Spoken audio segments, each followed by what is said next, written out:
শীত ফুরিয়ে যাওয়ার আগে বাড়িতে অবশ্যই এই রেসিপিটা একবার ট্রাই করবেন।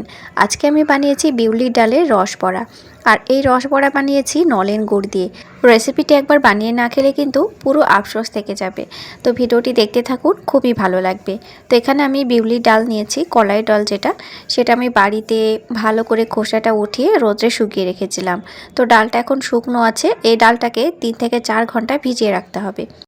বাড়িতে থাকা ডাল দিয়ে আজকে আমি রেসিপিটা বানাচ্ছি। আপনারা যদি বাজারে কেনা ডাল দিয়ে বানিয়ে থাকেন তাহলে এই কালো যে ছোট ছোট খোসাগুলো আছে সেগুলো একদমই থাকবে না, একদম ফ্রেশ ডাল পাবেন।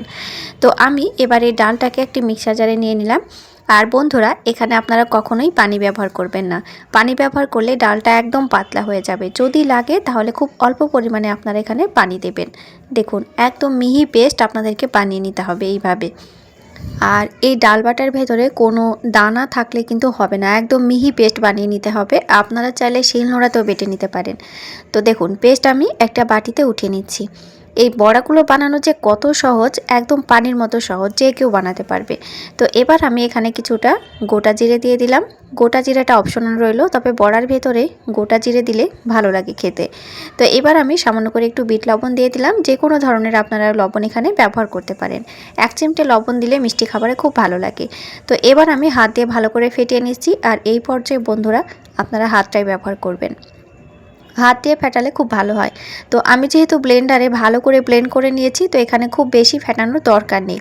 তো দেখুন, ফেনা ফেনা হয়ে গেছে। এবার এটাকে একদম পারফেক্টভাবে রেডি হয়েছে কিনা সেটা বোঝার জন্য আমি একটি বাটিতে পানি নিয়েছি, পানির ভেতরে ছেড়ে দিলাম। দেখুন, ছেড়ে দেওয়ার সাথে সাথেই পানির উপরে ভেসে উঠেছে। আর এটা একদমই গলবে না, নড়াচড়া করবে সুন্দরভাবে।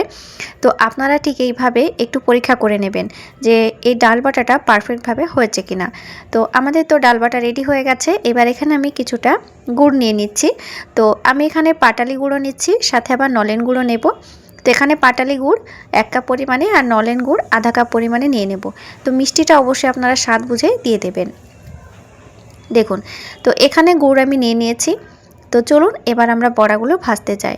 তো বড়াগুলো ভাজার জন্য তেলটা ভালো মতো প্রথমে গরম করে নেবেন। তারপরে গ্যাসের আঁচটা মাঝারি থেকে একদম লো আঁচে দিয়ে দেবেন।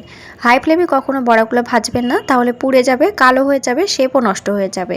এবার এক এক করে বড়াগুলো ভেজে নিচ্ছি। তো এই বড়াগুলো আপনারা সাইজে ছোট বড় করে নিতে পারেন। আমি একটু ছোট সাইজ করে নিচ্ছি আর কি। তো বড়াগুলো দেখুন, অটোমেটিক নড়াচড়া করবে, তখনই কিন্তু বড়াগুলো নাড়বেন। আগে থেকে বড়াগুলো কখনোই নাড়তে যাবেন না, তাহলে ভেঙে যাবে। দেখুন, খুব সুন্দরভাবে বড়াগুলো ভাজা হয়েছে। এর চাইতে আমি আর কালার ধরাচ্ছি না। খুব বেশি কালার ধরালে দেখতে অতটা ভালো লাগবে না, যেহেতু এটা রস বড়া। তো অল্প অল্প করে বড়াগুলো ভাজবেন, তাহলে বড়াগুলো ভাজাও ভালো হবে, গায়ে গায়েও লাগবে না। দেখুন, চ্যানেলে নতুন বন্ধুদের উদ্দেশ্যে একটি রিকোয়েস্ট, আমার ভিডিওগুলো ভালো লাগলে চ্যানেলটি সাবস্ক্রাইব করে দিয়ে অবশ্যই পাশের বেল আইকনটি প্রেস করে রাখবেন। আর ফেসবুক থেকে দেখে থাকলে পেজটি ফলো করে দিয়ে অবশ্যই আমার সাথে থাকবেন।